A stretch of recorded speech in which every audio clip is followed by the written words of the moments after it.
1 நாளாகமம் 19:13. தைரியமாயிரு, நாம் நம்முடைய ஜனத்திற்காகவும் நமது தேவனுடைய பட்டணங்களுக்காகவும் திடன் கொண்டிருக்க கடவோம். கர்த்தர் தமது பார்வைக்கு நலமானதை செய்வாராக என்றார். பாருங்க, தேவன் இன்றைக்கு நமக்கு கொடுக்கும் மன்னாவின் தலைப்பு என்னவென்றால், தைரியமாயிரு, கர்த்தர் தமது பார்வைக்கு நலமானதை செய்வார். ஹல்லேலூயா! எத்தனை பேர் ஆமென் சொல்ல விரும்புறீங்க? ஹல்லேலூயா! தைரியமாயிரு, கர்த்தர் அவருடைய பார்வைக்கு எது நலனோ அதை உங்களுடைய வாழ்க்கையில் தேவன் செய்கிறவராய் இருக்கிறார், செய்ய போகிறவராய் இருக்க போகிறார். எத்தனை பேர் ஆமென் சொல்கிறீங்க? பாருங்க, இந்த பூமியில் நம்மை விட, இந்த வேதாகமத்தை கீழே வைத்துக்கோங்க, இந்த பூமியில் நம்மளை விட அதிக ஞானம் உள்ளவர்கள் உண்டு, நம்மை விட அதிக ஆஸ்தி நிறைந்தவர்கள், அந்தஸ்து நிறைந்தவர்கள், திறமை உள்ளவர்கள் அநேகர் உண்டு. ஆனால் அவர்களிடத்தில் இல்லாத ஒரு பெரும் ஒரு ஆசீர்வாதம் என்னவென்றால் தேவன். அந்த தேவன் என்னோடும் உங்களோடும் அவர் இருக்கிறார். எனக்கு அன்பானவர்களே, அவர்கள் பயப்படும் போதோ, அவர்களுடைய கலங்கின நிலைமையிலேயோ, அவர்களுடைய கழுத்தை பிடிக்கிற மாதிரி சூழல் அவர்களுக்கு ஏற்படும் பொழுது அவர்கள் தைரியத்தை இழந்து போய் அவர்கள் சாவை விரும்பி மனம் நொந்து கடைசியிலே முறிந்து விழுகிறவர்களாய் அவர்கள் இருப்பார்கள். ஆனால் நாமோ ஒரு தேவன் நம்மளை உற்சாகப்படுத்துகிறதுனால், ஒரு தேவன் நம்மளை பலப்படுத்துகிறதினால், ஒரு தேவன் நம்மை தைரியப்படுத்துகிறதினாலே நாம் எழுந்து சாதிக்கும்படியான ஜெயத்தை அவர் தருகிற ஒரு நல்ல தகப்பனாய் என்னோடும் உங்களோடும் இருக்கிறார். எத்தனை பேர் ஆமென் சொல்றீங்க? நம்மை உற்சாகப்படுத்தும் தேவன், நம்மளை தைரியப்படுத்தும் தேவன். ஹல்லேலூயா! அந்த உண்மையுள்ள தேவன் என்னோடும் உங்களோடும், இந்த செய்தியை பார்த்து கொண்டிருக்கிற உங்களோடு கூட அவர் இருக்கிறார். எனக்கு அன்பானவர்களே, எனவே எதை குறித்தும் கவலைப்படாதிருங்கள், தைரியமா இருங்க. ஹல்லேலூயா! பக்கத்தில் திரும்பி சொல்லுங்க, எதை குறிச்சும் கவலைப்படாதீங்க, தைரியமா இருங்க. ஹல்லேலூயா! நீங்க சொல்லுங்க, கர்த்தர் அவர் பார்வைக்கு நலமானதை செய்வார். ஆமென். அவருடைய பார்வைக்கு நலமானதை கர்த்தர் செய்வார். இன்றைக்கு உங்க வாழ்க்கையில நடந்து கொண்டிருக்கிற சில காரியங்கள் உங்களுக்கு பயத்தை கொண்டு வரலாம், உங்களை இருளின் சூழலுக்கு அது தள்ளலாம், அது தோல்வியினுடைய மனப்பான்மை உங்களுக்குள்ள கொண்டு வரலாம், ஒரு நடுக்கத்தை, ஒரு சோகத்தை அது ஏற்படுத்தலாம். பாருங்க, உங்கள் அருகில் இருக்கிறவர்களுடைய பேச்சு கூட உங்கள் வாழ்க்கையில் ஒரு வேதனையை உண்டாக்கி கொண்டிருக்கலாம். ஆனால் கர்த்தருடைய ஊழியக்காரனாய் சபையை பார்த்து நான் சொல்லுகிறேன், மரண இருளின் பள்ளத்தாக்கிலேயே நீ நடந்தாலும் பயப்படாதே. அந்த பள்ளத்தாக்கிலே ஒரு தேவன் உன்னோடு கூட இருக்கிறார். அவருடைய கோலும் அவருடைய தடியும் உன்னை தேற்றும். பயப்படாதே. ஹல்லேலூயா! தைரியம் உள்ளவனாயிரு. ஹல்லேலூயா! ஹல்லேலூயா! நாம் அப்படியே சூழலை பார்த்துட்டு ஐயோ அப்படின்ட்டு தலையில் துண்டு போட்டு உக்காரத்துக்காக ஆண்டவர் உன்னை சபைக்கு கூட்டிட்டு வந்து தேவ செய்தியை, ஆவிக்குரிய பரலோகத்தின் உணவை உனக்கு கொடுக்கவில்லை. எனக்கு அன்பானவர்களே, அந்த தேவன் உன்னை தைரியப்படுத்த விரும்புகிறார். ஹல்லேலூயா! சூழலை கண்டு நீ பயப்பட அல்ல, சூழலை நீ மேற்கொள்ள. தோல்வி உன் வாழ்க்கையில வராதுன்னு அல்ல, தோல்வியின் சால்வையை கிழித்து நீ ஜெயத்தின் அந்த வெற்றியை பெற்றுக்கொள்ள உன்னை போரடிக்கிறதற்கு ஒரு நல்ல புதிதும் கூர்மையும் பற்கருள்ள எந்தாரமாக்கும்படிக்காய் தேவன் பெரிய காரியங்களை செய்வதற்காகத்தான் உன்னை தெரிந்து கொண்டார். ஆனால் நீங்கள் தைரியத்தை விட்டுட்டு, விசுவாசத்தை விட்டுட்டு, பயந்து போய் கூனி குறுகி அப்படி போயிட்டு இருக்கிறீங்களே, இந்த நிலையை மாற்றும்படி கர்த்தர் இந்த செய்தியை தந்து கொண்டிருக்கிறார். வரப்போகிற நாட்களில் அவர் உங்களுக்காக செய்ய போகிறதை தீர்க்க தரிசனமாய் இந்த செய்தி அமைந்துள்ளது. அன்பானவர்களே, இதில் நடக்கிறவர்கள் கவனியுங்கள், இதை நடக்க போகிற காரியங்களுக்காகவும் நீங்கள் கவனியுங்கள். இதில் பெரும் விசேஷித்த ஒரு மகிமை இந்த செய்திக்குள் அமைந்திருக்கிறது. அதை விழித்திருந்து பெற்றுக்கொள்ளும்படியாய் நான் தாழ்மையோடு கேட்டுக்கொள்கிறேன். ஹல்லேலூயா, ஹல்லேலூயா. தைரியமா இருங்க, நம்பிக்கையை இழக்காதீங்க. தேவன் உங்களை வெட்கப்படுத்தும்படி நம்மளுடைய கரத்தை பிடிக்கவில்லை. ஹல்லேலூயா. இன்றைக்கு தைரியப்படுத்துகிற இந்த தேவன்தான் வரப்போகிற நாட்களில் நான் சொல்கிறேன், சின்ன சின்ன விஷயத்தை பார்த்து அலறி உக்காந்துருக்கிற நீங்கள் பெரிய பெரிய ஜெயத்தை எளிதில் சுதந்தரிக்கும்படி தேவன் உங்களை தைரியப்படுத்த விரும்புகிறார்.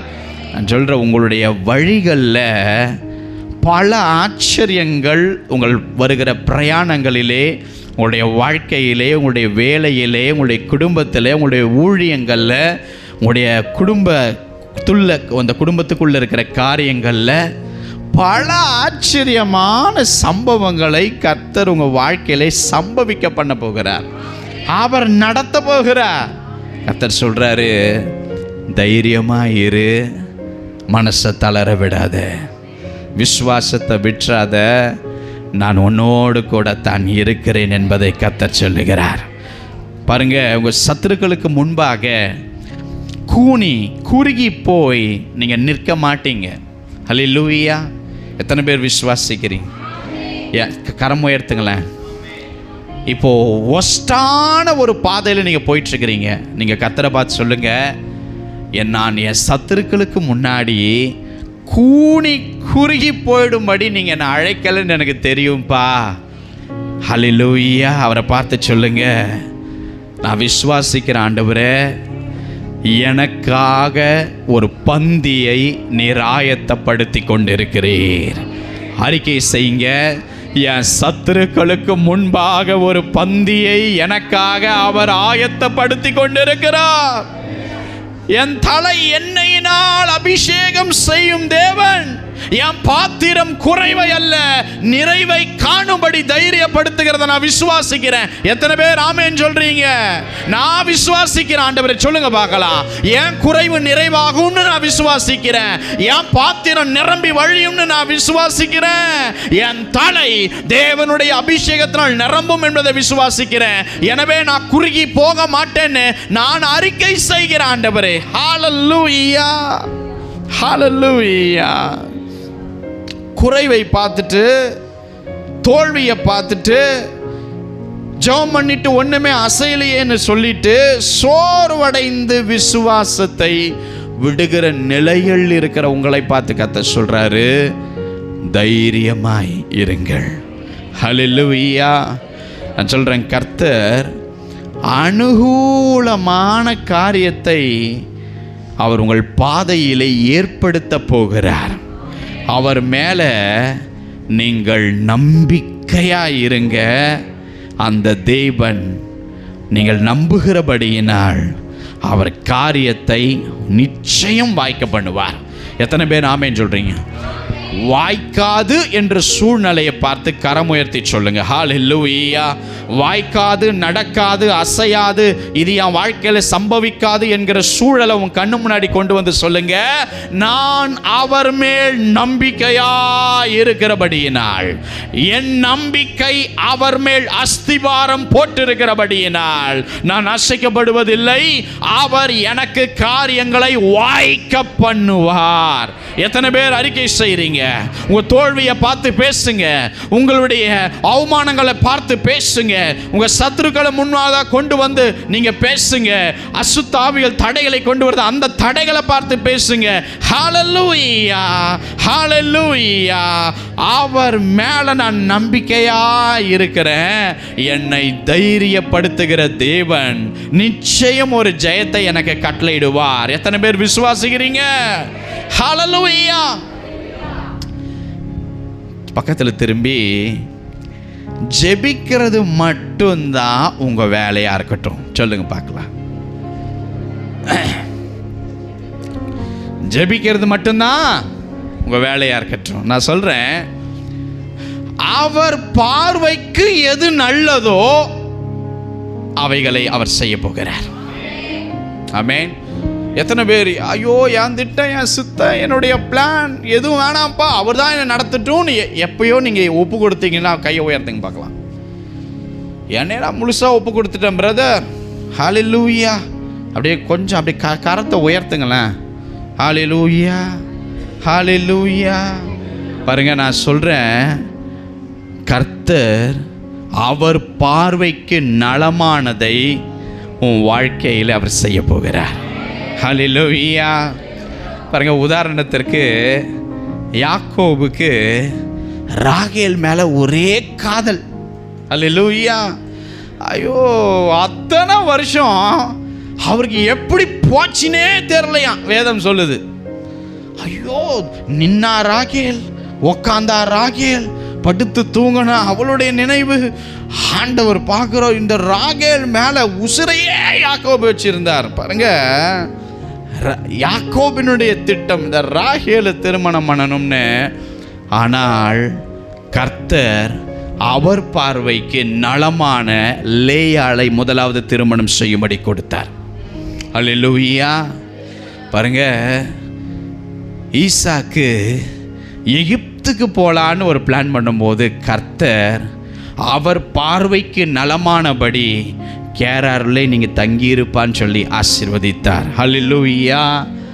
சாமுவேல் அவர் பார்வைக்கு எலியாப் ரொம்ப விசேஷித்த அபிஷேகம் பெறுவதற்கு தகுதி உள்ளவனாய் எலியாப் காணப்பட்டான்.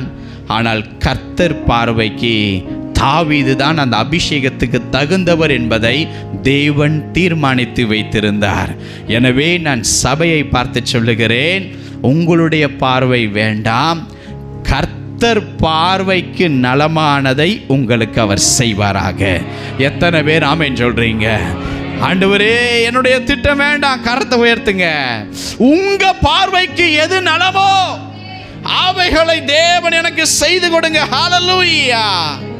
பாருங்க, எனக்கு குறித்திருக்கிறதை அவர் நிறைவேற்றுவார். எத்தனை பேர் ஆமென் சொல்றீங்க? ஹல்லேலூயா. எனக்கு குறித்திருக்கிறத, உங்களுக்கு குறித்திருக்கிறத, உங்களுக்கு குறித்திருக்கிற வேலையை, உங்களுக்கு குறித்திருக்கிற மேனேஜரை, உங்களுக்கு குறித்திருக்கிற லைஃப் பார்ட்னர், உங்களுக்கு குறித்திருக்கிற அந்த அலுவலகத்தை, உங்களை குறித்து வைத்திருக்கிற எல்லாவற்றையும் தேவன் உங்களை குறித்து உங்களுக்காக ஸ்பெஷலாக ஒன்று திட்டம் பண்ணி வைத்திருக்கிறார். பாருங்க, அந்த குறித்திருக்கிறதை அவர் பார்வைக்கு நலமானதை உங்கள் வாழ்க்கையிலே கர்த்தர் தருவாராக. எத்தனை பேர் ஆமென் சொல்றீங்க? தைரியமா இருங்க, பயப்படாதீங்க. அந்த சிச்சுவேஷனை தைரியத்தோடு நாம் ஃபேஸ் பண்ணணும்னு தேவன் விரும்புகிறார். அல்லேலூயா. எலியா பெரிய தீர்க்கதரிசி தான், பெரிய பெரிய காரியங்களை செய்கிறவர் தான். வேதாகமத்தில் அவரை குறித்து பல்வேறு காரியங்கள் சொன்னதானால் ஒரு ஸ்திரீயினுடைய வார்த்தை அவர் தைரியத்தை நீக்கி போட்டது. கர்த்தரால் அதை டாலரேட் பண்ண முடியல. எலியா, என்னென்ன காரியத்தை மூலமா நான் செஞ்சிருக்கிறேன், செய்ய போறேன், ஒரே ஒரு ஸ்திரீயினுடைய வார்த்தை இன்னைக்கு உன்னுடைய இருதயத்தை, தைரியத்தை இழக்க வச்சிருச்சா? ஏன் மற்ற தீர்க்கதரிசிகளை போல கெபிக்குள்ள நீ போய் தேடி பதுங்கி ஒளியும்படி உன் தைரியத்தை நீ விட்டுட்டியா அப்படின்னுட்டு தேவன் ஓரேபில் வந்து எலியாவை சந்தித்து பேசினார். அவர் கேட்கிறார், என்னப்பா உனக்கு இங்கே வேலை அப்படின்னும் போது அவருடைய தைரியத்தை இழந்த அந்த காரியத்தை அறிக்கை செய்கிறார். திருப்பியும் என்னப்பா உனக்கு இங்கே வேலை, திருப்பியும் அவருடைய தைரியத்தை இழந்த காரியத்தை அறிக்கை செய்கிறார். இஸ்ரவேலர்கள் பலிபீடத்தை தகர்த்துட்டாங்க, உங்களுடைய தீர்க்கதரிசிகளை வெட்டி போட்டாங்க, நான் ஒருத்த மட்டும் தான் இருக்கிறேன், என்ன கொல்றதுக்கு ஆள் தேடிக்கிட்டு இருக்கிறாங்க அப்படின்னும் போது உன் சூழல் உனக்கு பயத்தை ஏற்படுத்தலாம். உன்னுடைய நிலை, உன் சத்துருக்கள் உனக்குள்ள இருக்கிற விசுவாசத்தை உடைத்து தைரியத்தை இழக்க வைக்கலாம். ஆனால் நான் உன் கூட இருக்கிறேன் என்பதை நீ 40 நாள் பிரயாணம் பண்ணி அங்கிருந்து இங்கே வந்தியே, உனக்கு ஏன் தெரியாமல் போனது என்பதற்குரிய அடையாளமாக தேவன் அவரோடு பேசினார். எங்கிருந்து வந்தையோ அங்கேயே போ அப்படின்னார். அப்படின்னா பயத்தை பார்த்து பதுங்குறவன் உலகத்தான், பயத்தை பார்த்து அந்த பயத்தின் ஆவிகளை துரத்தி அதில் வெற்றி பெறுகிறவன் தேவனுடைய பிள்ளை. எத்தனை பேர் ஆமேன்னு சொல்றீங்க? ஐயோ, என் வாழ்க்கையில ஏன் இது நடக்குது, ஏன் இந்த பயம் எனக்குள்ள வருது, ஏன் நான் தைரியத்தை விடுகிற இந்த சூழல் என் வாழ்க்கையில வருதுன்னு சொல்லி கோழை மாதிரி அழுகிறதை விட்டுவிடுங்கள். சர்வ வல்லவருடைய நிழலுக்குள் இருக்கிறவன் அந்த ஜெபித்து ஜெயம் பெற்று ஜெயத்தை சுதந்தரித்து சாத்தானை தம்முடைய எல்லைகளில் இருந்து விரட்டி அடிக்கும்படி தான் தேவன் உங்களை தெரிந்து கொண்டார். எத்தனை பேர் ஆமென் சொல்றீங்க? ஹல்லேலூயா. பக்கத்தில் திரும்பி சிச்சுவேஷனை பார்த்து பயப்படாதீங்க, அந்த சிச்சுவேஷன் உங்களை பார்த்து பயப்படட்டும். ஆமென் சொல்லுங்க. சத்துருவை பார்த்து பயப்படாதீங்க, அந்த சத்துரு உங்க எல்லைக்குள் இருக்கிற பிரசனத்தை கண்டு பயப்படட்டும். அறிக்கை செய்யுங்க. உங்க ஃபெயிலியரை கண்டு பயப்படாதீங்க. தேவன் எல்லைக்குள் இருக்கும் பொழுது வருகிற ஃபெயிலியர் உலகத்தானுக்கு ஃபெயிலியர் மாதிரி இருக்கும். கர்த்தர் பெரிய ஜெயத்தை நம் மூலம் உண்டு பண்ண போகிறார். நான் சொல்கிறேன், எதையும் ஃபேஸ் பண்ணுவதற்குரிய இருதயத்தை இன்றைக்கு இந்த ஆராதனையில் ஸ்திரப்படுத்தி கொள்ளுங்கள். ஹல்லேலூயா. இனிமேல் நம்ம சபையிலிருந்து பக்கத்தில் அக்கா இது நடந்துருச்சு, இது நடக்குது அப்படின்னும் போது அம்மா அப்படியே நிப்பாட்டிக்கோ. உங்கூட கர்த்தர் இருக்கிறார், நீ போகிற சபையில் கர்த்தர் இருக்கிறார், உன் குடும்பத்தில் கர்த்தர் இருக்கிறார், அவர் பார்த்து கொள்வார், தைரியமாக ஃபேஸ் பண்ணு அப்படின்னு நீங்கள் அறிக்கை செய்ய வேண்டும். எத்தனை பேர் ஆமென் சொல்ல விரும்புகிறீங்க? ஹல்லேலூயா. கர்த்தர் உங்கள் இருதயத்தை திடப்படுத்த விரும்புகிறார். சூழலை பார்த்து பயப்படாதீங்க, உடஞ்சி போவாதீங்க, நீங்கள் எழும்புங்க. நீங்கள் அந்த காரியத்தை கண்டு பயப்படாதீங்க, உங்களால் முடியும். உங்களுக்குள்ள தேவன் பலமுள்ள ஆவியை கட்டளையிட்டிருக்கிறார். உங்களை பலப்படுத்துகிற கிறிஸ்துவினாலே எல்லாவற்றையும் செய்ய உங்களுக்கு பலன் உண்டு. அந்த பலமுள்ள ஆவியை கொடுத்ததினால சூழ்நிலை அலைகளை அப்படியே பெருங்காற்றை கண்டு பயந்து தொலையாதீங்கன்னு இயேசுவின் நாமத்தில் சொல்கிறேன். அல்லேலூயா. ஆமென் சொல்லுங்களேன். நான் இனி எதையும் ஃபேஸ் பண்ணுவதற்கு ரெடியாக இருக்கிறேன். முதல்ல என்னைய பார்த்து சொல்லுங்க பார்க்கலாம். இனி நான் எதையும் தைரியமாக ஃபேஸ் பண்ண போகிறேன். ஆமென். இனி எந்த தடைகளோ, எந்த மதில்களோ, எந்த சாத்தானோ, எந்த சத்துருக்களோ, எந்த ஆவிகளோ, எந்த காரியமாக இருந்தாலும் சரி, பாதாளத்தை நான் மேற்கொள்வேனே தவிர பாதாளம் என்னை மேற்கொள்ளாது. காரணம், என்னை அழைத்தவர், உன்னை அழைத்தவர், உங்களை நடத்தி கொண்டிருக்கிறவர், இந்த ஆராதனையில் உங்களை தைரியப்படுத்துகிற தேவன், சர்வ வல்லமை உள்ள கர்த்தர். ஹல்லேலூயா. நான் தைரியமா இருக்க போகிறேன். பரலோகத்தை பார்த்து சொல்லுங்க பார்க்கலாம். உங்க சத்துரு நடுங்கும்படி சொல்லுங்க பார்க்கலாம். அட கொஞ்சம் நல்லா தான் சொல்லுங்களேன்.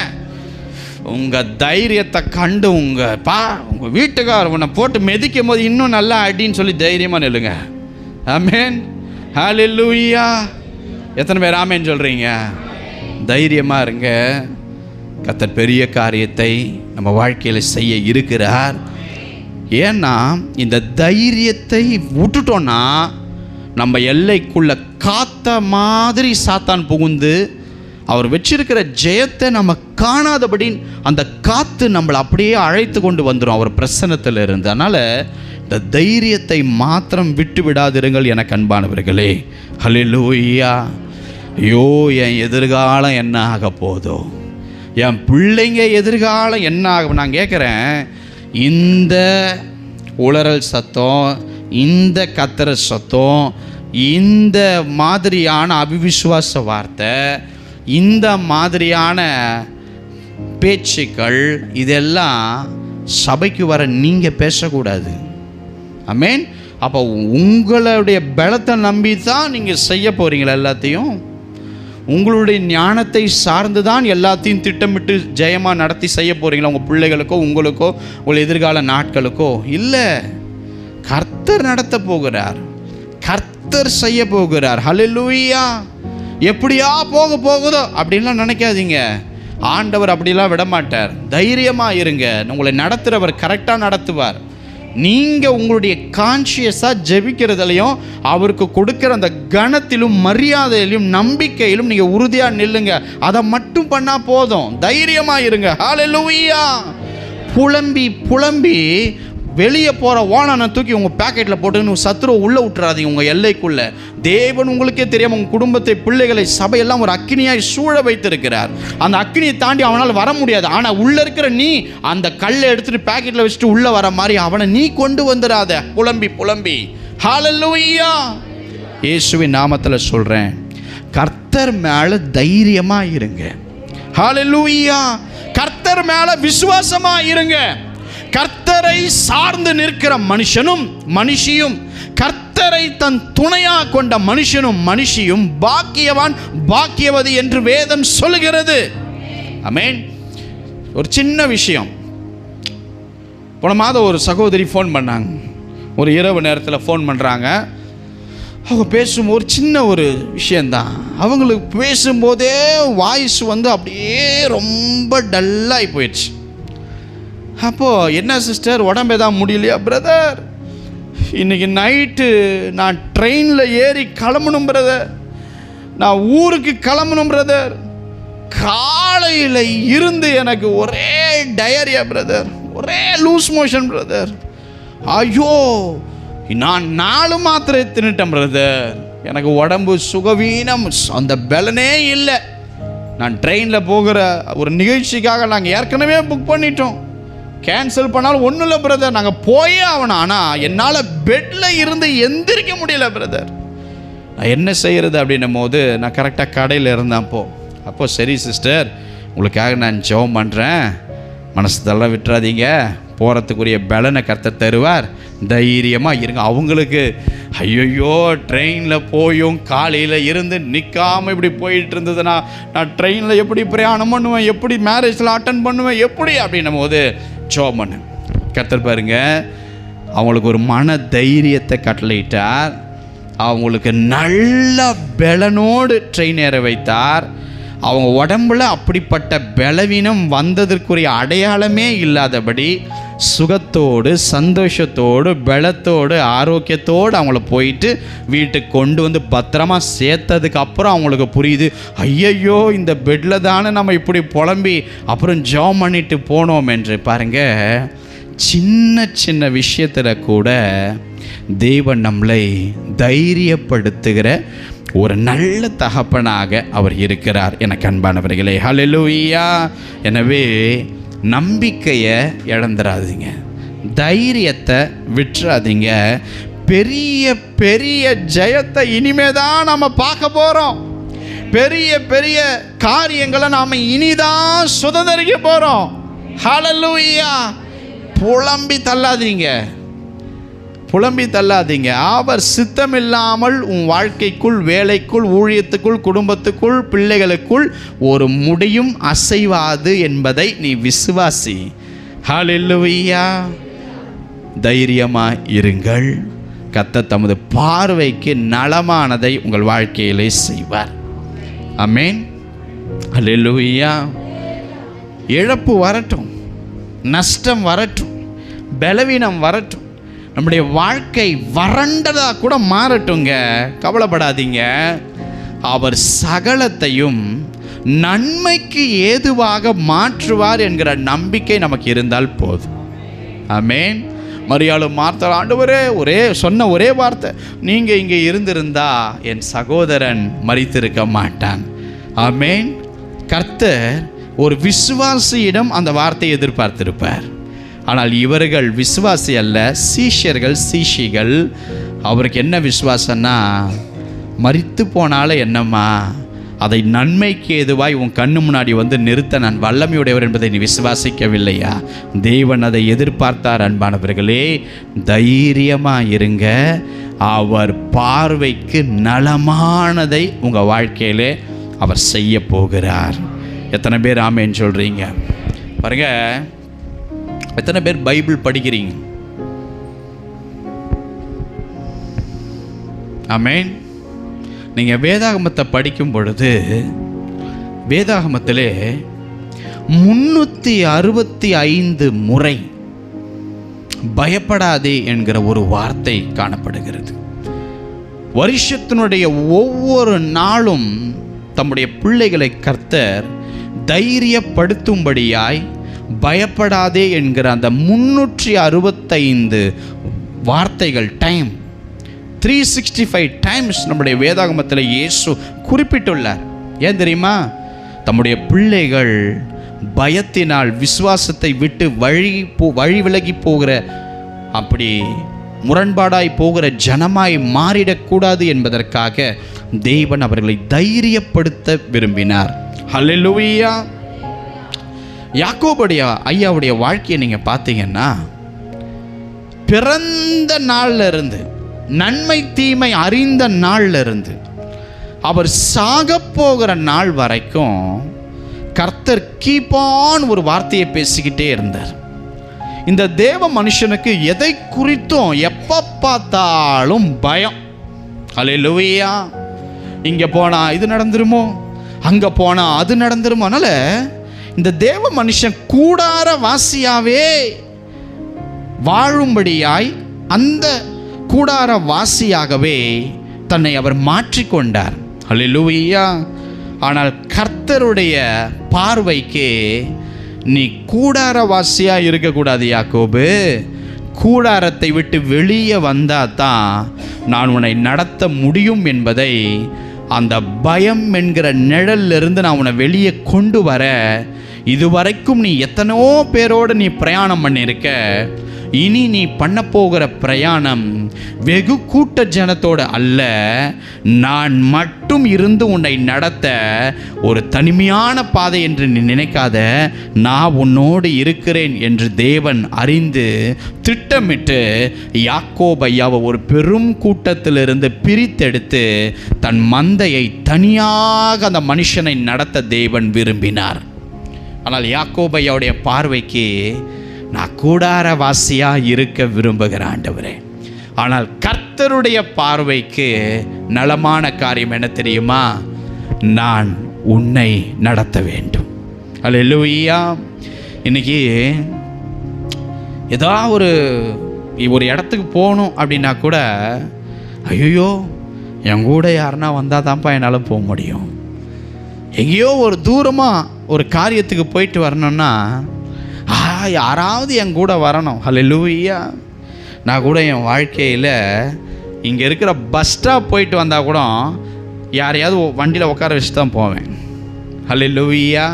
நான் ஊழியத்துக்கு முன்னாடி இங்கே இருந்து ஏதாவது ஒரு கடைக்கு போய் உளுந்து வாங்கினுவான்னு சொன்னால் கூட, பக்கத்து வீட்டில் யாராவது இருக்கிற சின்ன பையனை யாரையாவது ஒருத்தர் வண்டியில் உட்கார வச்சுட்டு பேசிக்கிட்டே போனால் தான் எனக்கு அப்படி கடைக்கு போயிட்டு வரவே தோணும். அல்லேலூயா.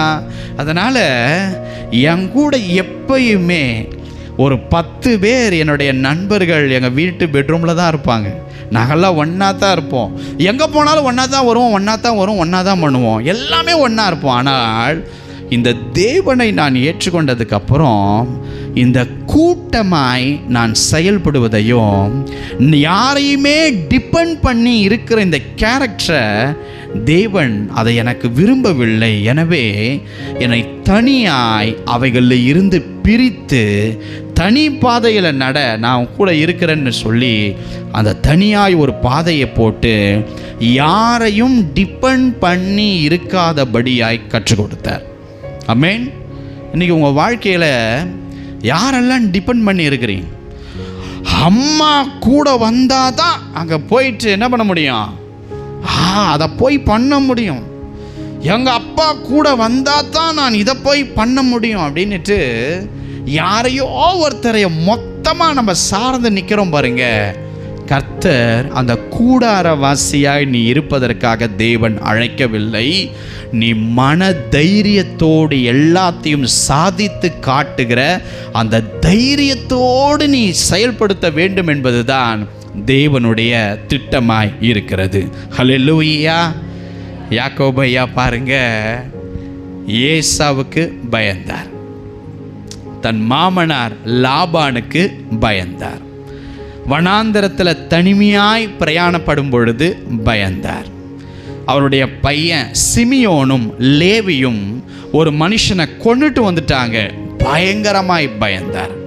சீகேம் பட்டணத்தார் என் எல்லைகளுக்குள் வந்து என் குடும்பத்தை அழிச்சு போற்றுவாங்க அப்படிங்கிறதுக்காக அவர் பயந்தார்.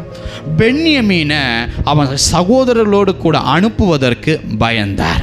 அவருடைய முடிவிலே எகிப்துக்கு போறதுக்கும் அவர் பயந்தார். இப்படி யாக்கோபையாவுடைய வாழ்க்கையில் இந்த பயம் அது விலகாமல் கூடவே இருந்ததுனால தான் கர்த்தர், நீங்கள் நல்லா கவனித்து பாருங்க, எங்கெல்லாம் தேவன் தரிசனமாய் யாக்கோபையா கூட பேசுகிறாரோ ஒரு வார்த்தையை நீங்கள் பார்க்கலாம். யாக்கோபே யாக்கோபே நீ பயப்படாதே, இஸ்ரவேலே இஸ்ரவேலே நீ பயப்படாதே, நீ உன் மாமனாருக்கு பயப்படாத, உன் சகோதரன் ஏசாவுக்கு பயப்படாத, பென்யமீனை அனுப்ப பயப்படாத, முடிவிலே நீ இந்த பட்டணத்துக்கும் பயப்படாத, நீ எகிப்துக்கு போறதுக்கும் பயப்படாதன்னு கர்த்தர் பயப்படாத, திடமனதா இரு, தைரியமா இருன்னு அவரை உற்சாகப்படுத்தி கொண்டே சாகுற வரைக்கும் யாக்கோபையாவுக்கு இருந்தார். எனக்கு அன்பானவர்களே, அந்த தேவன் உங்களை பார்த்து சொல்லுகிறார், என் மகனே என் மகளே நீ பயப்படாதே, நான் உன் தேவன், என்னுடைய நீதியின் வலது கரத்தினால் உன்னை தாங்குவேன் என்பதை கர்த்தர் சொல்லுகிறார். பக்கத்தில் இருக்கிறவங்க அசைத்து சொல்லுங்க, தேவன் உன்னோடு கூட இருக்கிறார் என்பதை. ஹல்லேலூயா! தைரியமா இருங்க. தேவனிடத்தில் இருந்து கிருபை பெற்ற ஜனம்தான் நீங்களும் நானும். தேவனிடத்தில் இருந்து கிருபை பெற்ற ஜனம் நீங்களும் நானும். தைரியமா இருங்க எனக்கு அன்பானவர்களே. இயேசுவும் சீஷர்களும் படகுல போகும்பொழுது பெரிய பெரிய அலைகள் வந்து படகுல மோதிச்சு. ஏன் தேவனுக்கு தெரியாதா? பெரிய பெரிய பெருங்காற்று அப்படியே படகை கவிழ்க்கத்தக்க மோதிச்சு. ஆனால் அந்த இடத்துல வேதம் சொல்லுது, இயேசு நல்லா உறங்கி கொண்டிருந்தார். ஹல்லேலூயா! இயேசு நல்லா உறங்கி கொண்டிருந்தார். அவங்க சொன்னாங்க, ஆண்டவரே எங்களை ரட்சியும், நாங்கள் மடிந்து போகிறோம், உங்களுக்கு கவலை இல்லையா? அவர் எந்திரிச்சாரு, காற்றை கடலையை அதற்றினாரு, அது அமைதல் உண்டானது. இன்றைக்கு நம்முடைய வாழ்க்கை என்கிற படகளை பெருங்காற்று மோதுது, பெரும் அலைகள் மோதுது. என்ன ஜோமனாலும் இயேசு அமைதியா ஒரு மறு உத்தரவும் தராமல் தூங்குகிறதை போல நிலையில் இருக்கலாம். கர்த்தருக்கு தெரியாதா உன் படகுல பலமான காற்று வீசுதுன்னு? கர்த்தருக்கு தெரியாதா அலைகள் மோதுதுன்னு? கர்த்தர் உன் படகுல இல்லைனா தான் நீ அலறணும்.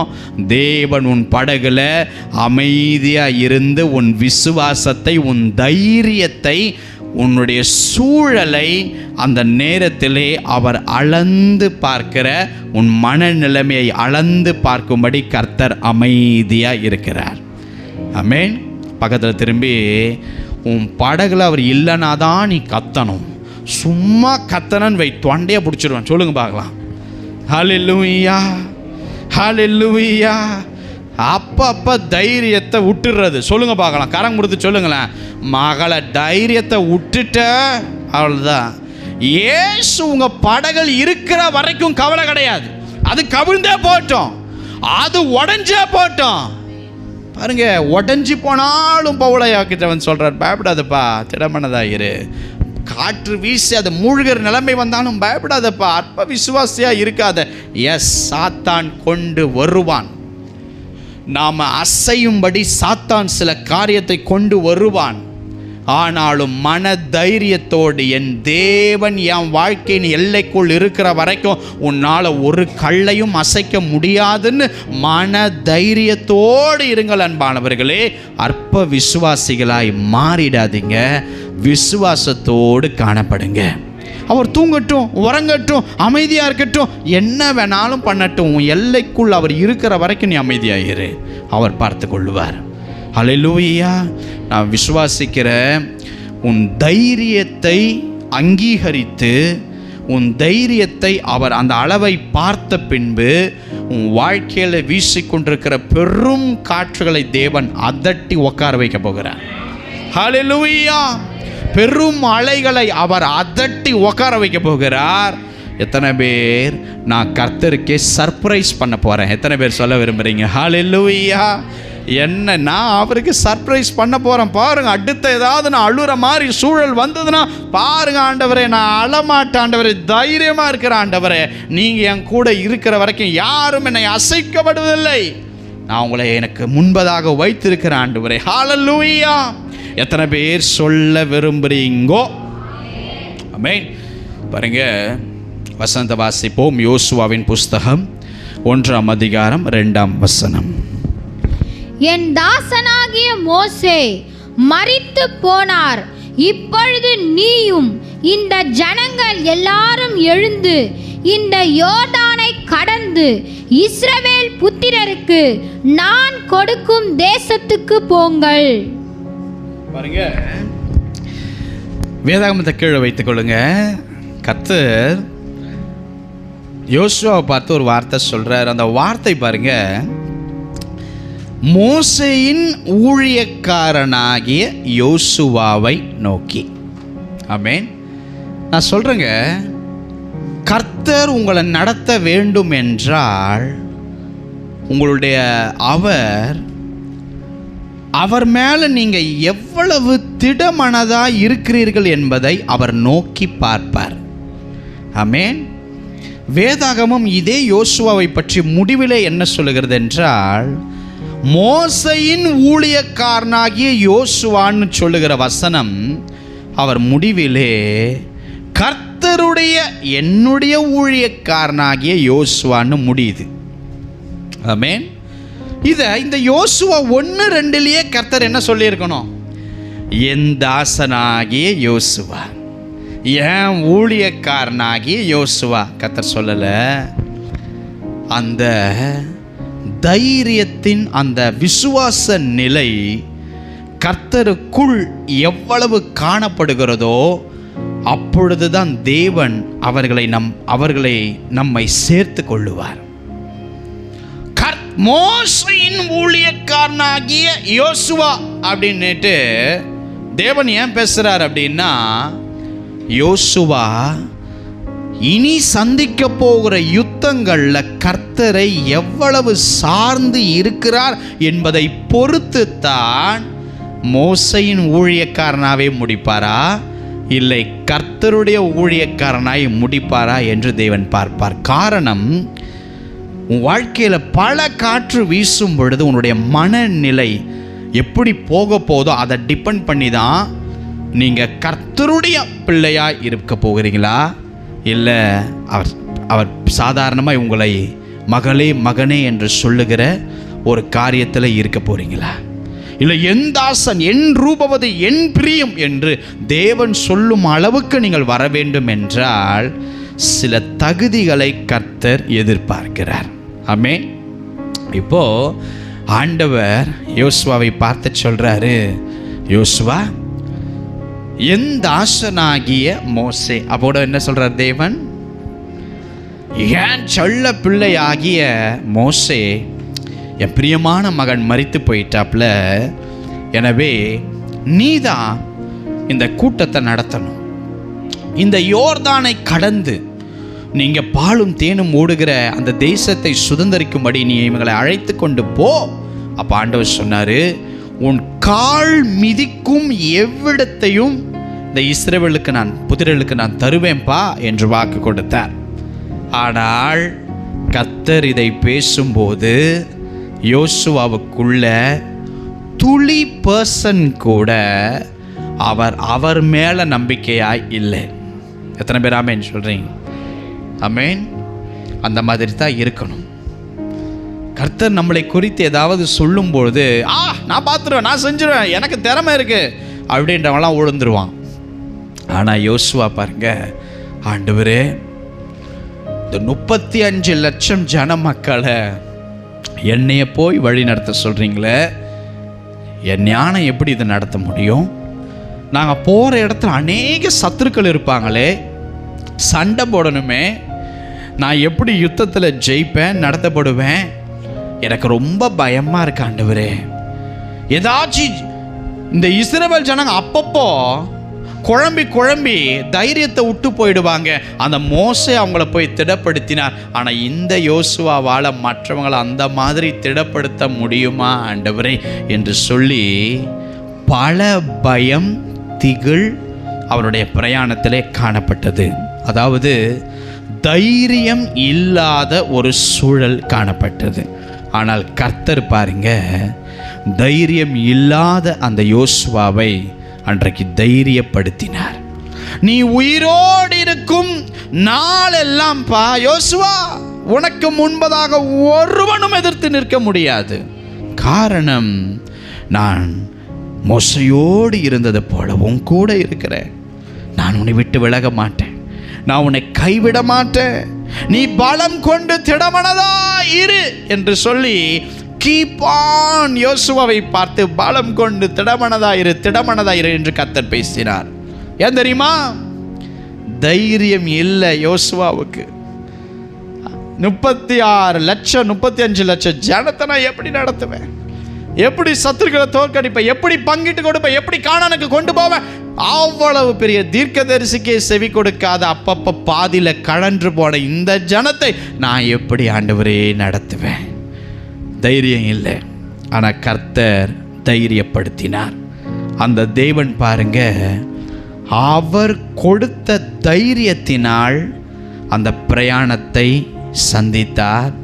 சத்துருக்கள் வராமல் எழும்பாமல் இல்லை, அதுக்கப்புறம்தான் எழும்பினார்கள். ஆனால் சத்துருக்களை இந்த யோசுவா ஜெயித்தார். வந்த தடைகளை கடந்து போனார். வந்த மதில்களை உடைத்து போட்டார்.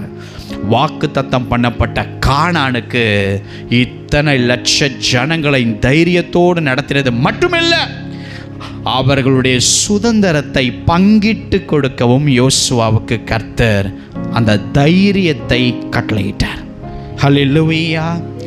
தேவன் உங்களோடு கூட நிற்கும் போது உங்கள் மதில்களை குறித்து, உங்கள் சத்துருக்களை குறித்து, உங்கள் தடைகளை குறித்து கவலைப்படாதீங்க. ஹல்லேலூயா! தடைகளை குறித்து, சத்துருக்களை குறித்து, அந்த பூட்டப்பட்டிருக்கிற வாசலை குறித்து, தோல்விகளை குறித்து, எதை குறித்து நீங்கள் கவலைப்படாதீங்க. தேவன் உங்களை தைரியப்படுத்துவார் என்றால் அந்த தேவன் உன்னோடு கூட வருவாரே தவிர நீ தனிமையாய் போக மாட்டேன். அந்த தேவன் உன் சத்துருக்களை முறியடிப்பார். அந்த தேவன் உன் மதில்களை நொறுக்குவார். அந்த தேவன் அந்த தடைகளை தாண்ட வைப்பார். அந்த தேவன் வாக்குத்தத்தம் பண்ணப்பட்டதை சுதந்திரிக்க வைப்பார். அந்த தேவன் அந்த ஊழியத்தை நிறைவாய் முடிக்கும்படி பராக்கிரமத்தின் பலனை தந்து பங்கிட்டு கொடுக்கவும் கிருபை செய்வார். யோசுவா அக்செப்ட் பண்ணி ஆமேன் சொல்ல வேண்டிய இடம் என்னவென்றால், நீ பலம் கொண்டு திடமனதாய் இருப்பா என்று சொல்லும் பொழுது அதை பெற்றுக்கொண்டார். இன்றைக்கு நீங்களும் தைரியத்தை இழந்து இருக்கிறது தேவனுக்கு பிரியமல்ல. பல யுத்தங்களை நீங்கள் ஜெயத்தோடு சந்திக்கணும்ன்றது கர்த்தருடைய திட்டம். ஒரு பிரச்சனை எழும்பும் போது அதை சால்வ் பண்ணுறதுக்கு தேவ பிரசனம் உங்கள் மூலம் வழிவிடணும். உங்கள் குடும்பத்தில் ஹல்லேலூயா! ஒரு சண்டை எழும்பும் போது அந்த பிரச்சனையை சால்வ் பண்ணக்கூடிய அந்த கிருபையின் பிரசனத்தை தேவன் உங்களுக்கு உண்டு பண்ணணும். ஹல்லேலூயா!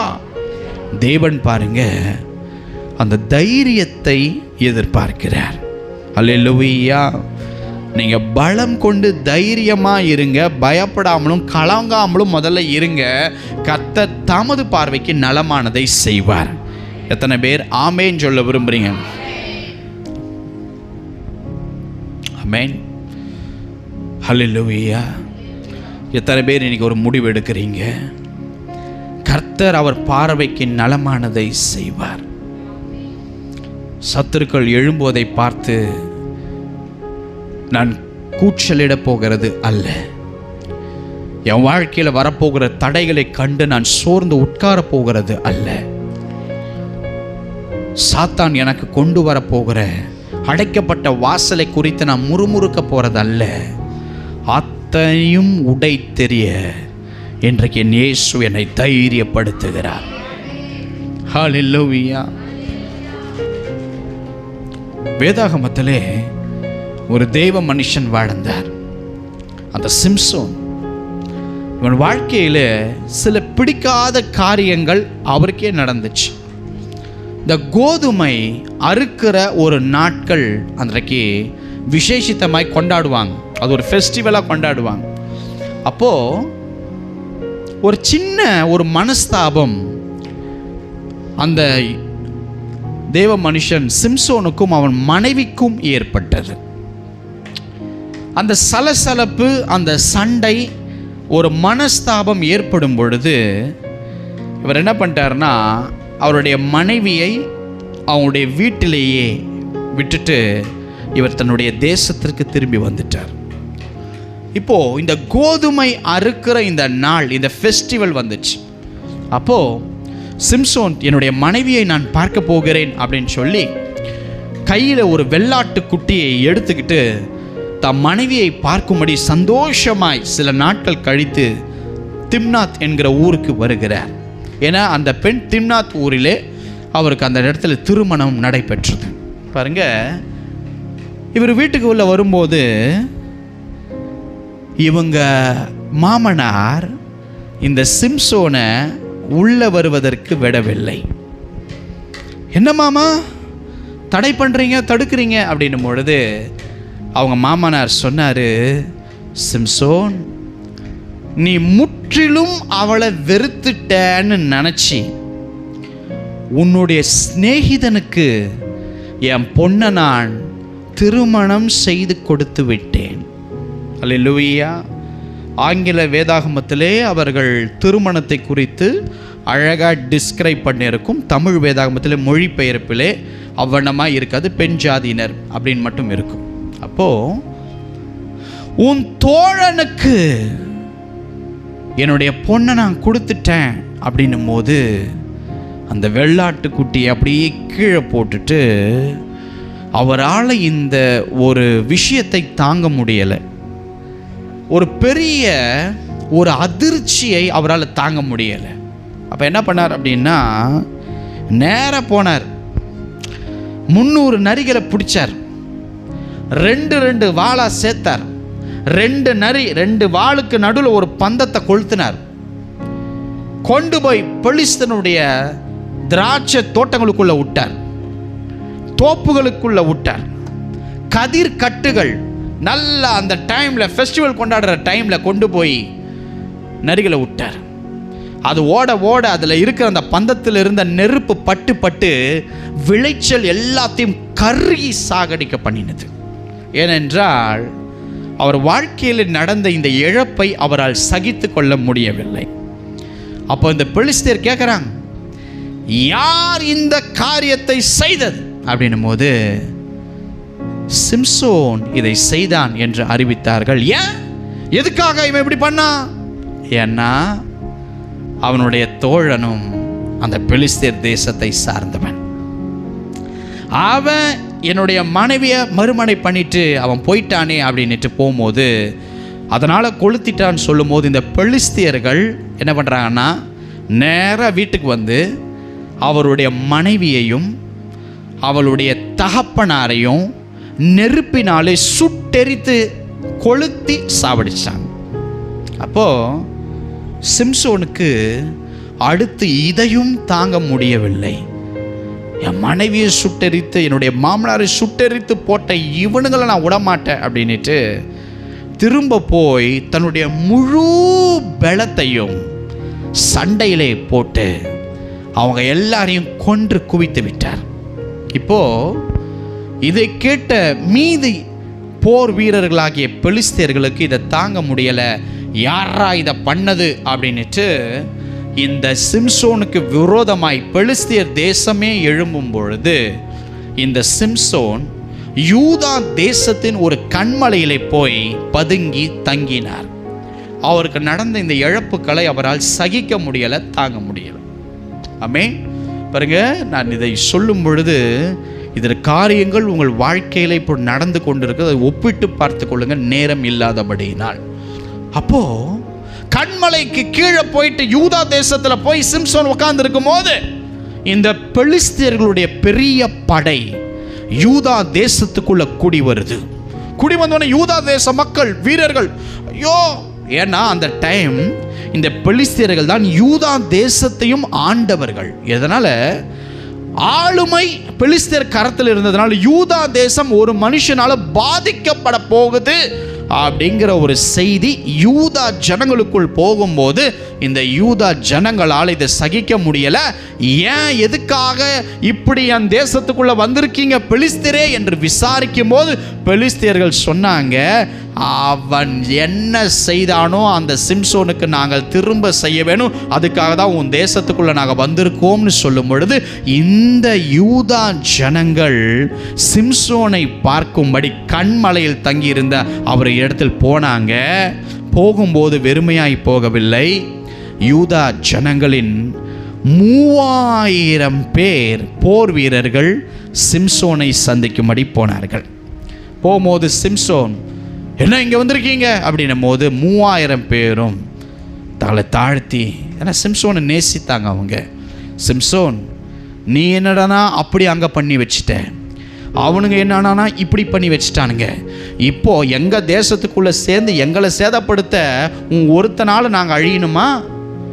எங்களை பெலிஸ்தர் ஆளுகிறாங்கன்னு உனக்கு தெரியாதா சிம்சோன் அப்படின்னும் போது சிம்சோன் என்ன பண்ணணும், அவன் செஞ்சதை நான் திரும்ப அவனுக்கு செஞ்சேன் அப்படின்னும் போது அவங்க கேட்டாங்க, சிம்சோன், நாங்கள் ஒரு புது கயிறுனால உன்னை கட்டி அவங்க கையில் ஒப்பு கொடுத்துறோம்.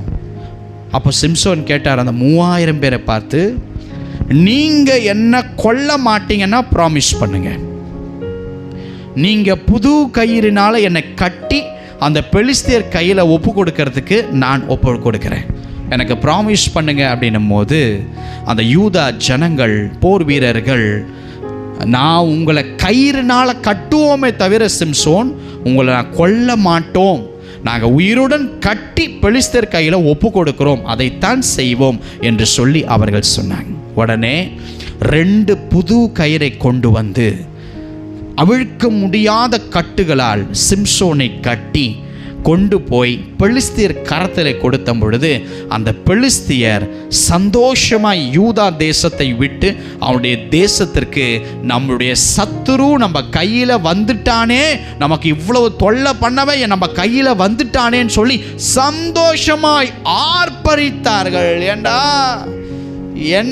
எங்களுடைய கதிர்களையா நீ கொளுத்தன, எங்களுடைய தோப்புகளையா நீ கொளுத்தன, எங்களுக்கு நஷ்டத்தை ஏற்படுத்தின, உன் மனைவியும் கொண்டுட்டோம், உன் மாமனாரையும் கொண்டுட்டோம், அடுத்து உன்னையும் நாங்கள் கொல்ல போகிறோம் என்று சொல்லி அந்த கயிறுகளை கட்டி பிரயாணம் போகும் பொழுது பாருங்க, தேவனுடைய அந்த பராக்கிரமத்தின் பலன், அந்த ஆவியானவர் எப்போ அவர் மேலே இறங்கினார் என்றால் இந்த சிம்சோன் தன்னுடைய தைரியத்தை இழந்தார். நான் யார், நான் எவ்வளவு பெரிய பராக்கிரமசாலி, நான் எத்தனை பேரை சமாளிக்க பலன கர்த்தர் எனக்கு கொடுத்திருக்கிறார் என்கிற காரியத்தை சிம்சோன் மறக்கும் பொழுது அவருக்குள் இருக்கிற விசுவாசம், தைரியம் எப்போ தெரியுமா போகுது, அவரை கட்டி அங்கே பெலிஸ்தர்கள் ஆடி பாடி கொண்டாடும் போது அந்த சத்துருக்கள் ஜெயம் பெற்றுட்டாங்களோன்னு நினச்சி கர்த்தர் கடுகளவுக்கு கைவிட்டார். ஹல்லேலூயா.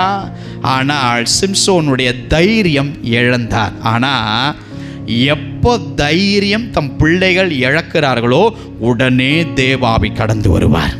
உடனே தேவ வார்த்தை டிவிலையோ போகும்பொழுது வாகனத்திலேயோ மற்றவங்க மூலமாக ஊழியக்காரங்களோ உடனே கடந்து வரும். பாருங்க, நம்பிக்கை ஊட்டுகிற ஒரு வார்த்தை, தைரியப்படுத்துகிற வார்த்தை. அதை போல கர்த்தருடைய ஆவி பலமாய் சிம்சோன் மேலே இறங்கினது. அப்போ ஹல்லேலூயா. எங்க நல்லா கவனிங்க, அவங்க ஆர்ப்பரிக்கும் போது இறங்கல, அவங்க கட்டும் போது இறங்கல, 3000 பேர் விரோதமாக கூடி நின்னாங்க, இறங்கல. அவருடைய மனைவியும் தன்னுடைய சொந்த வீட்டையும் அப்படி எரித்தாங்க, அப்போ இறங்கல. எப்போ இறங்கினார் தெரியுமா? தேவனுடைய வல்லமையை மறந்து, சூழ்நிலையை பார்த்து பயந்து, மன தைரியத்தை இவர் விட்ட போது கர்த்தருடைய ஆவி பலமாய் சிம்சோன் மேல் இறங்கினது. ஹல்லேலூயா. ஒரு நெருப்பு கயிறில் பட்டு எப்படி அருமோ அப்படி தேவ ஆவியானவர் இறங்கின உடனே அந்த 2 புது கயிறுகளும் ஒன்றும் ஒரு நூலை போல அறுத்துட்டு அவர் கீழே ஏதாவது கிடைக்குமான் தன் கைகளை மண்ணிலே அலாசும் பொழுதுதான் அந்த இடத்துல கழுதையின் பச்சை தாடை எலும்பு கிடைக்கும்படி கர்த்தர் கிரியை செய்தார். வேதம் சொல்லுகிறது, அந்த கழுதையின் பச்சை தாடை எலும்பை வைத்து இந்த சிம்சோன் 1000 பெலிஸ்தியர்களை அன்றைக்கு கொன்று போட்டார்.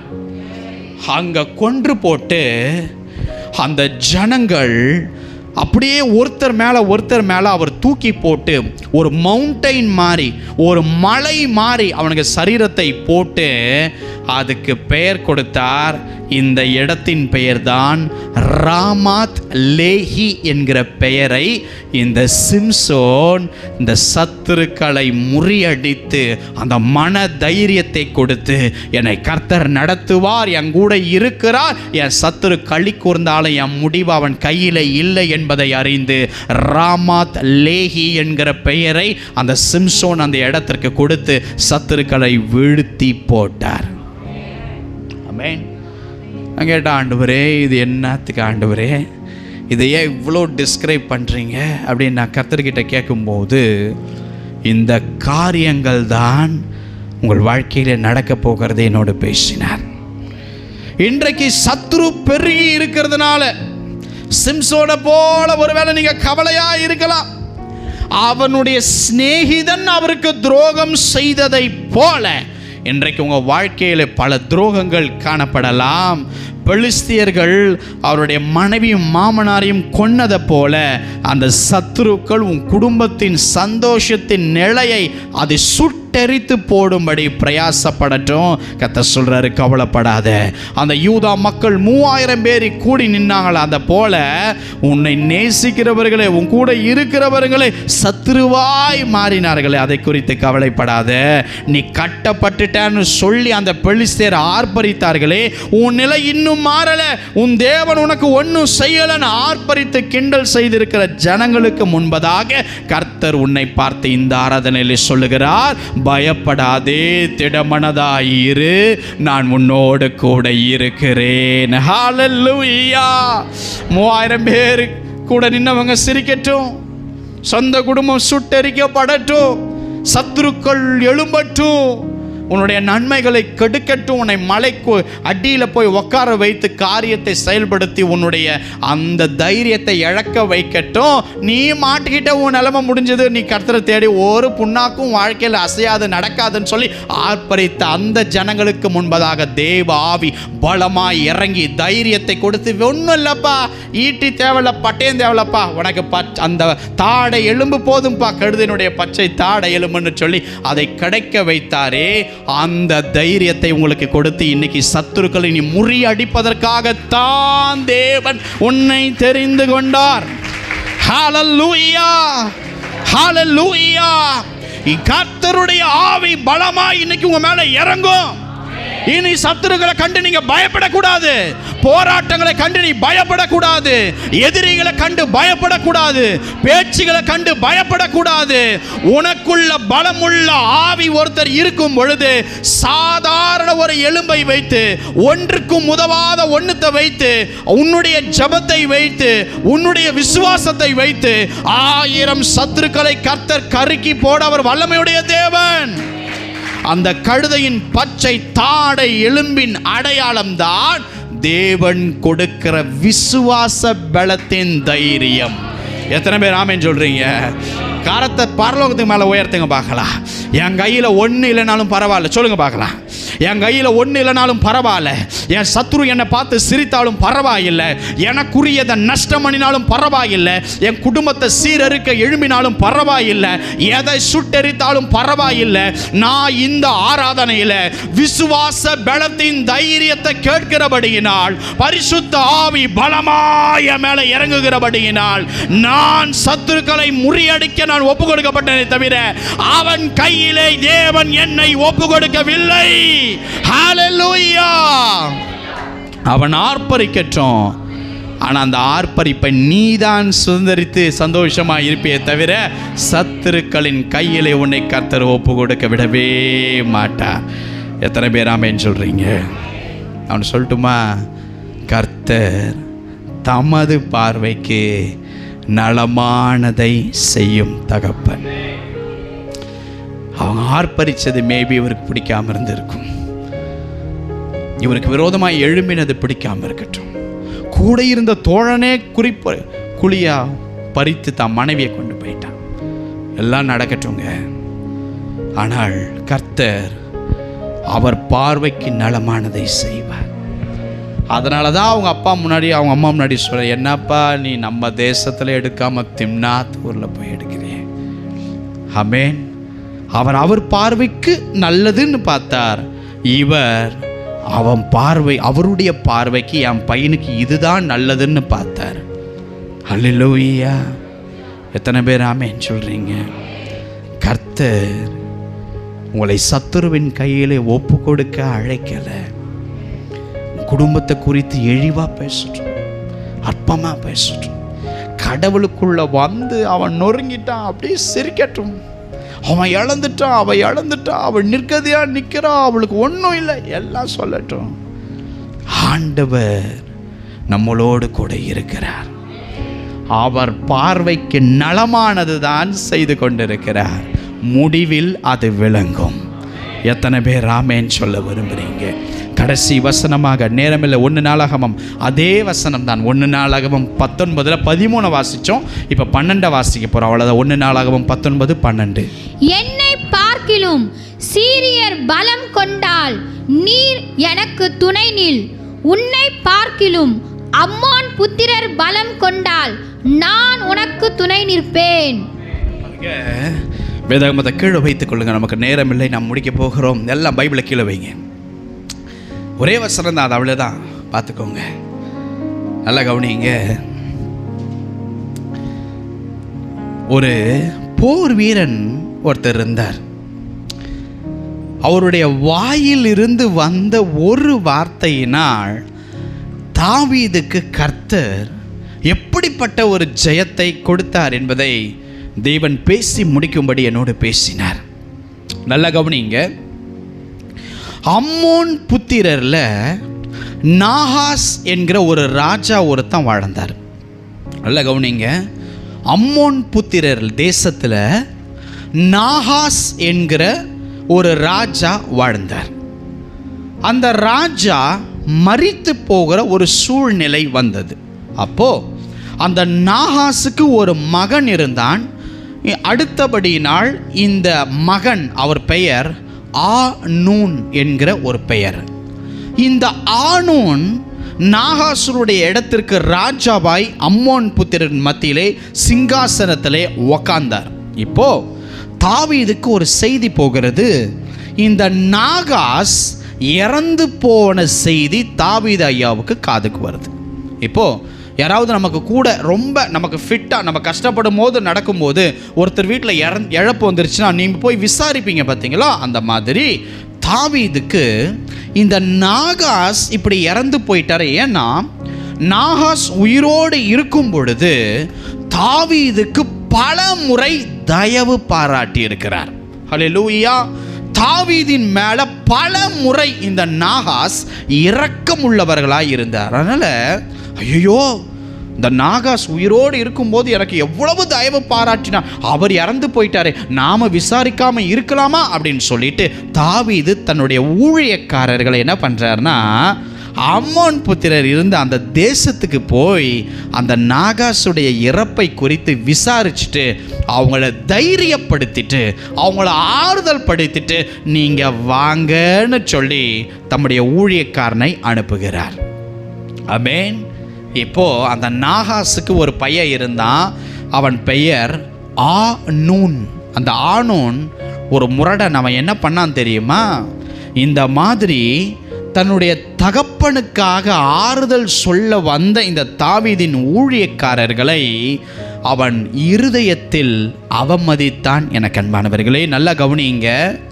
இந்த ஆனூனின் பிரபுக்கள் இந்த ஆனூனை பார்த்து சொன்னாங்க, ராஜா, தாவீது ஆட்கள் அனுப்பியிருக்கிறாரு, அவர் உங்க அப்பாவை கனப்படுத்த ஆட்கள் அனுப்பல, இந்த தேசத்தை வேவு பார்த்து நம்மளை முடிப்பதற்கு ஒரு திட்டமிட்டு தாவீது தம்முடைய ஊழியக்காரர்களை, பிரபுக்களை அனுப்பி இருக்கிறாரு.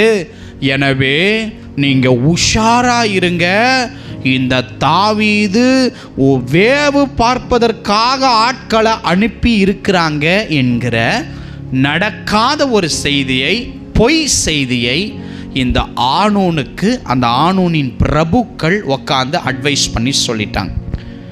உடனே இந்த ஆனூன் ராஜாவுக்கு, என்ன என்னுடைய தேசத்தை வேவு பார்க்க வந்திருக்கிறாங்களா, உளவு பார்க்க வந்திருக்கிறாங்களா, கவிழ்த்து போட வந்திருக்கிறாங்களா, அவனுங்க வரட்டும் அப்படின்னும் போது தாவீதின் ஊழியக்காரங்க வந்து நிற்கும் பொழுது அவங்கள பிடித்து அவங்களுடைய தாடியை சிரைத்து அவங்க போட்டிருந்த வஸ்திரத்தை பாதியாக ஒரு பக்கம் கட் பண்ணி எடுத்து மீத வஸ்திரத்தை அங்கங்கே கட் பண்ணி, ஒரு பைத்தியக்காரங்க எப்படி ரோட்டில் கிழிந்து ஆடை இல்லாமல் போவார்களோ அந்த மாதிரி இந்த ஆனூன் என்கிற இந்த ராஜா இந்த தாவீதின் ஊழியக்கார பிரபுக்களை தைரியப்படுத்தும்படி அவர் அனுப்பினார். ஆனால் இவங்க அவரை சித்திரவதை செய்து அவமானப்படுத்தி, அதாவது தாடி இருக்குதுன்னா ஒரு சைடு ஃபுல்லாக எடுத்துகிட்டு ஒரு சைடு விட்டுறது, மீசை ஒரு பக்கம் எடுத்துகிட்டு ஒரு சைடு விடுறது, அவமானத்தோடு அவர் அனுப்பிட்டார். இந்த செய்தி தாவீதுக்கு போகிறது. இது போகும்போது உடனே தன்னுடைய எதிரில் ஆட்களை அனுப்பி, நீங்கள் போங்க போங்க, உங்கள் தாடி முழுசாக வளர்கிற வரைக்கும் நீங்கள் வந்து எரிகோல போய் இருங்க, அப்புறமேட்டு வாங்க அப்படின்னு சொல்லி இந்த தாவீது இந்த மாதிரி தன்னுடைய ஊழியக்காரர்கள் அவமானப்படுத்தி வந்தாங்க பாருங்க, அவங்கள கொண்டு போய் தாடி வளர்கிற வரைக்கும் எரிகோவில் இருங்கன்னு சொல்லி வைத்தார். அப்போ பாருங்க அன்பானவர்களே, இப்போ ஒரு முக்கியமான ஒரு சம்பவம் நடப்பதை தேவ ஆவியானவர் எனக்கு காண்பித்தார். இந்த தாவீது ஆட்களை அனுப்பியதுக்கு காரணம், அவங்க அப்பா இறந்திருக்காரு, தைரியப்படுத்துவதற்காக அனுப்பினார். ஆனால் அந்த சத்துரு இவங்களை அவமானப்படுத்தி சிரைத்து அனுப்பினான். இப்போ இந்த அம்மோன் புத்திரர்கள், நாங்கள் வரண்டா, இவனுங்களுக்கு மட்டும் இல்லை, உங்கள் தேசம் முழுவதுக்கும் நாங்கள் பண்ணுறோம், அடிமையாக்குறோம், கொல்லுறோம் அப்படின்ட்டு அம்மோன் புத்திரர்கள் ஒரு யுத்தத்தை ஃபார்ம் பண்ணாங்க. அப்போ பண்ணும்போது அந்த யுத்தத்தில் அந்த நாட்களில் பார்த்திங்கன்னா கூலிக்கு ஆட்களை கூப்பிடுவாங்க. தன்னுடைய தேசத்தில் ஆள் இல்லாத போது சீரிய தேசத்தினுடைய சிறந்த ரதம், குதிரை, போர் வீரர்களை 1000 தாளந்து வெள்ளி காசுக்காக அவங்களுக்கு பணத்தை கொடுத்து சீரியாவில் இருந்து அம்மோன் புத்திரருக்குள்ளே இறக்கி இந்த தாவீதையும் இந்த நகரத்தையும் அழிப்பதற்காக திட்டமிட்டு வந்தார்கள். இப்போது அம்மோன் புத்திரர்களே பரவி இருக்கிற ஜனம் இப்போ கூலிக்கு சீரியா தேச இராணுவ சிறந்த போர் வீரர்களை கொண்டு வந்து இறக்கிட்டான். இப்போ பாருங்க, கூட்டிக் கொண்டு தாவீதுக்கு முன்பதாக ஒரு பெரும் சேனையாய் வந்து இராணுவம் நிற்கிறது. என அன்பானவர்களே, அந்த சத்துருக்கள் ஒரு போருக்கு ஆயத்தமாகி எதிராய் வந்து நின்றார்கள். ஆனால் இந்த இடத்துல தான் ஒரு தேவ மனுஷன் ஒரு வார்த்தையை சொன்னார். யார் என்றால், தாவீது ஐயாவுக்கு எப்பயுமே கூட இருக்கிற சிறந்த போர் வீரனாகிய யோவாப். ஹல்லேலூயா. இந்த யோவாப் என்ன பண்ணார் தெரியுமா? இஸ்ரவேல் தன்னுடைய இராணுவத்தை, அவர் தான் சீஃப் அங்க, அந்த இஸ்ரவேலினுடைய தாவீதினுடைய ஆட்களை, இராணுவத்தை ஒரு பங்கை அதிலிருந்து பிரித்து எடுத்து சீரிய தேசத்தோடு கூட மக்களோடு கூட சண்டை போடும்படி இந்த யோவாப் சொல்லும் பொழுது, யோவாபுக்கு ஒரு சகோதரன் இருந்தான். அந்த சகோதரன் பெயர்தான் அபிசாய்.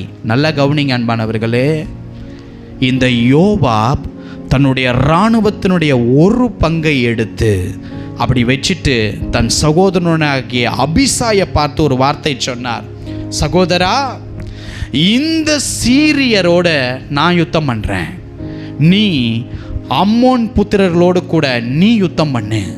நான் இந்த சீரியோட யுத்தம் பண்ணும்போது அவனுங்க பலம் கொண்டு ஜெயிக்கிற மாதிரி ஒரு சூழல் வந்துச்சுன்னா நீ எனக்கு துணை நில். உனக்கு விரோதமாய் அம்மோன் புத்திரர்கள் ஜெயிக்கிற மாதிரி வந்தா நான் உனக்கு துணை நிற்கிறேன் என்று சொல்லி யோவாப் தன் சகோதரன் அபிசாயை பார்த்து சொல்லி பாருங்க, அவர் சொன்னார் இந்த வார்த்தையை, அபிசாய் தைரியமாய் இரு, கர்த்தர் தமது பார்வைக்கு நலமானதை செய்வார்.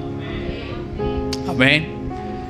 தாவீது இந்த வார்த்தையை சொல்லலைங்க, யோவாபுக்கு தைரியத்தை அந்த இடத்துல தேவன் கொடுத்து அந்த தைரிய வார்த்தைகளை அபிசாயை பார்த்து சொல்றார். சீரியர் பலம் கொண்டா நீ துணை நில், அம்மோன் புத்திரர் உனக்கு விரோதமாய் பலம் கொண்டா நான் வந்து நிற்கிறேன், தைரியமா இருப்போம், கர்த்தர் தமது பார்வைக்கு நலமானதை செய்வார் என்று சொல்லி இந்த யோவாப் தன் சகோதரன் அபிசாயை அந்த உற்சாகப்படுத்தி தைரியப்படுத்தினார். முடிவு என்ன தெரியுமா?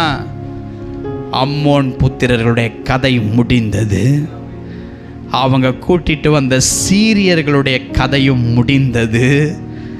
அங்கே இருந்த கோலியாத்தினுடைய சொந்த பிளட் லைனில் வந்த சகோதரர்கள், அதே ஜைஜாண்டிக்கா கோலியாத்தை மாறி இருந்த 3 அரக்கர்களும் அதில் முடிவிலே, அந்த போருக்கு அப்புறமாக ஒரு முடிவிலே அவர்கள் மாண்டு போகிறார்கள். நான் பார்க்கிற ஒரு விஷயம் என்ன தெரியுமா? யோவாப் தன் சகோதரன் அபிசாயை பார்த்து சொன்னார், தைரியமா இரு சகோதரா, கர்த்தர் தமது பார்வைக்கு நலமானதை செய்வார், நலமானதை செய்வார். எத்தனை பேர் விசுவாசிக்கிறீங்க? கர்த்தர் கதையை சொல்லிட்டல்ல, உன் வாழ்க்கையில நடக்க போகிறதை பேசிக்கொண்டே இருக்கிறார். ஒரு படைத்தலைவன் தன் சகோதரனை பார்த்து சொன்ன வார்த்தைக்காக கர்த்தர் அவர் பார்வைக்கு நலமானதை யோவாபின் வார்த்தைக்காக செய்தார். ஹல்லேலூயா. நான் இன்றைக்கு உங்களை பார்த்து சொல்றேங்க, தேவன் உங்களை கைவிட போறது அல்ல, தேவன் உங்களை விட்டு விலக போகிறது அல்ல, தேவன் உங்களுடைய படகை விட்டு வெளியே போக போகிறது அல்ல, தேவனுடைய பிரசன்னம் உங்கள் எல்லையை விட்டு போக போகிறது அல்ல. ஆனால் அவர் துணை நிற்கும் பொழுது நீ பயந்தினா, அவர் துணை நிற்கும் பொழுது ஒரு கலக்கம் உனக்குள் வந்துச்சுன்னா, அவர் உன் அருகில் இருக்கும் பொழுது ஐயோ முடிஞ்சு போச்சா இப்படி ஆயிடுச்சேன்னு சொல்லி நீ அலறினாள், சாத்தான் உட்பிரவேசிப்பான், தெய்வ பிரசன்னம் வெளியே போகும், சத்துருக்கள் ஜெயம் கொண்டு விடுவார்கள். கர்த்தர் உனக்கு இந்த ஆராதனையில் சொல்றது என்ன தெரியுமா? தைரியமாயிரு, எது நடந்தாலும் தைரியத்தை விடாத, நான் உன்னோடு கூட இருக்கிறேன், அந்த தீமையை நன்மையாய் நான் மாற்றி போடுவேன், உன் சத்துருக்களை நான் சங்கரிப்பேன், நீ பலம் கொண்டு திடமனதாயிரு, நீ தேடியும் அவைகளை இனி காண மாட்டா என்பதை கர்த்தர் சொல்லு.